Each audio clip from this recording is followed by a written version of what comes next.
Carolyn Worth, the manager of the Centre Against Sexual Assault, said on Tuesday that the AFL's policy was confusing and the Lyon case should not have been dealt with in private. "I don't think they, AFL, have handled it very well.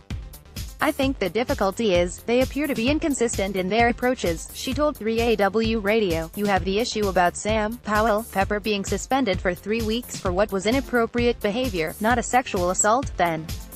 Last year they had 2 of their senior executives, Simon Lyon and Richard Simkis, either resigned or they were asked to go in relation to having affairs with local people they worked with who were junior to them.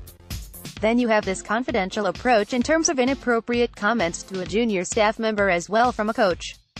It just seems to be all over the place." The Age stresses the Lyon case has not involved claims of sexual assault. Lyon had allegedly made inappropriate comments about the woman's attire several years ago at a club Christmas function. Worth did say if the woman wanted the entire case and settlement to remain private, that was her prerogative, but questioned whether that had been the case. "Whatever victims want, they should actually get.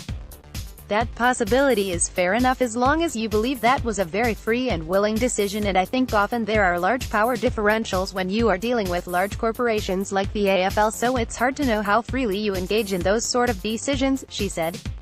Worth said general cases were often negotiated confidentially, but questioned whether that was the best approach if the AFL had wanted to bring about cultural change through its upgraded policy. "I think it is unless it's a more senior executive. I think we can remember the David Jones issue with Mark McInnes. I think it is often negotiated confidentially," she said. "I think the issue is, you don't want to be in the situation you are in now. The AFL inhabits a very public arena, and they make sure they do because that is their business.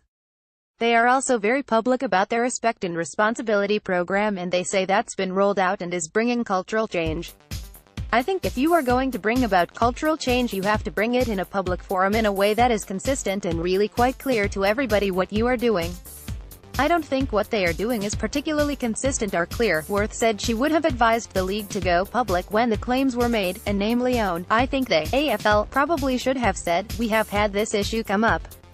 The complainant does not want to be named, but we are saying this is the person she complained against, and we would make it quite clear we have been through this process," she said. They, AFL, could argue Sam Pepper was already named, but he was named very clearly. They didn't name the young woman who it concerned, but they did name him. "I just think if you want to bring about cultural change, you have to make it very clear to people these things will be brought out into the open." In a statement on Monday, the AFL said, "A matter at the Fremantle Football Club was referred to the AFL Integrity Unit at the request of the club and the subject of complaint. The AFL Integrity Unit investigated the matter in accordance with the league's Respect and Responsibility policy." The league said, the matter was resolved following an investigation, which ensured privacy and care and provided full transparency for all relevant parties. The AFL's Respect and Responsibility policy clearly outlines a process that is thorough and fair, complainant-centered, has integrity, and protects the privacy of all concerned. "This is in the best interests of the well-being of all parties." John Purick is a sports writer with The Age, focusing primarily on AFL football, cricket and basketball. He has won awards for his cricket and basketball